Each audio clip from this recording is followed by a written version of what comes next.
Hello friends, आज मैं आपको एक ऐसी कहानी बताने जा रहा हूँ जो सिर्फ पढ़ाई के बारे में नहीं है, सेल्फ रेस्पेक्ट के बारे में। इमेजिन एक 62 साल की ग्रैंड मदर कहती है कि मुझे पढ़ना है मरने से पहले। Why would someone feel this so strongly? दोस्तों, इस स्टोरी का नाम है how I taught my grandmother to read by Sudha Murthy. ये सीबीएसई की इंग्लिश लिटरेचर की न्यू बुक कावेरी का फर्स्ट चैप्टर है और ये स्टोरी कर्नाटका के एक छोटे से गांव में सेट है।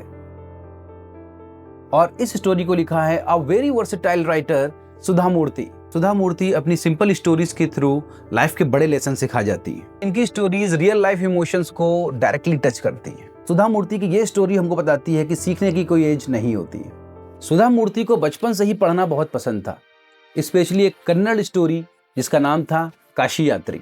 और अब आप यहाँ पर गलती मत करना, ये एक एग्जाम पॉइंट है। Kashi Yatri is a Kannada novel written by Triveni. और काशी यात्री एक वीकली मैगजीन थी जो एपिसोड वाइज या सीरियल फॉर्म में आती थी।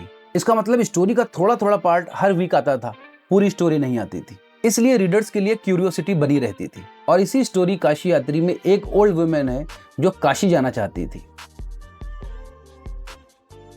फॉर स्पिरिचुअल पर्पस, यानी कि अध्यात्म के लिए। लेकिन उस बूढ़ी औरत की लाइफ उसको काशी जाने से बार बार रोकती है, घर की रिस्पॉन्सिबिलिटीज और इमोशंस की वजह से। सो थीम क्या है? इस स्टोरी का थीम है सैक्रिफाइस प्लस इनर कॉन्फ्लिक्ट। अब आइए ग्रैंड मदर यानी कि दादी के बारे में जानते हैं। ग्रैंड माँ की शादी 8 साल की एज में हुई, इसीलिए उनको स्कूल जाने का मौका ही नहीं मिला। और रिजल्ट क्या हुआ? She became illiterate. वो पढ़ नहीं पाई। और आइए यहाँ पर एक इंपॉर्टेंट कॉन्सेप्ट समझते हैं। इलिटरेट होने का मतलब सिर्फ पढ़ना आना नहीं है, इट मीन्स डिपेंडेंसी। वो बेचारी खुद नहीं पढ़ सकती थी, दूसरों पर डिपेंड रहती थी।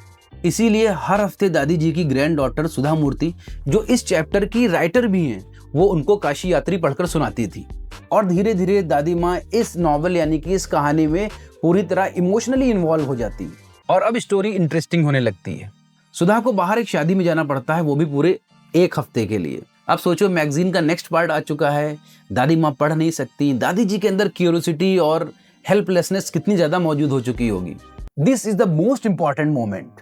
दादी जी इंतजार करती रहती हैं, शी फील्स हेल्पलेस, और वो बेचैन हो जाती है। और यहीं पर दादी माँ को रियलाइजेशन होता है कि how deeply I am dependent on others.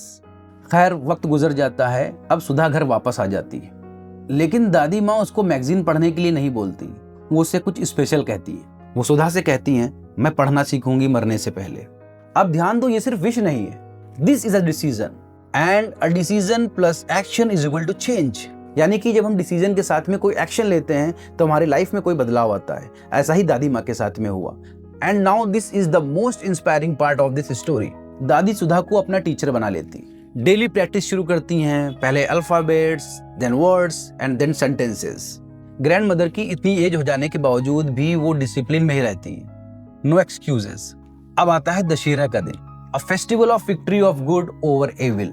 उस ऑस्पिशियस डे पर दादी माँ खुद काशी यात्री पढ़कर सुनाती हैं, एंड विदाउट एनी हेल्प। फिर वो सुधा के पैर छूती हैं। Why is this huge? Because Indian culture में टीचर यानी कि गुरु हैज द हाईएस्ट रेस्पेक्ट। और उस मोमेंट उन दोनों का रिलेशन बदल जाता है। ग्रैंड डॉटर टीचर बन जाती है, वो भी किसकी? दादी माँ की। इस स्टोरी का रियल मीनिंग समझते हैं। Education is equal to freedom. पढ़ाई यानी कि एजुकेशन आपको इंडिपेंडेंट बनाती है। एज इज नो बैरियर, पढ़ने की कोई एज नहीं होती है। Self respect matters a lot. Dependency जो होती है हमको अंदर से हर्ट करती है, एंड डिटर्मिनेशन चेंजेस लाइफ। जब हम स्ट्रॉन्ग विल रखते हैं तभी ट्रांसफॉर्मेशन यानी कि बदलाव होता है। अब एग्जाम में क्या लिखना है, let's see. Point number 1, grand mother was illiterate due to her early marriage. Point number 2, she depended on Sudha. Turning point कब आता है? जब वो काशी यात्री पढ़ नहीं पाती हैं, सुधा अपने घर से बाहर चली जाती है और अपनी लाइफ में एक वो गोल बनाती है, और गोल से उनको इंडिपेंडेंस मिलती है। एक क्वेश्चन बहुत इंपॉर्टेंट है, why did grand mother want to learn? Because she felt helpless and wanted to become independent.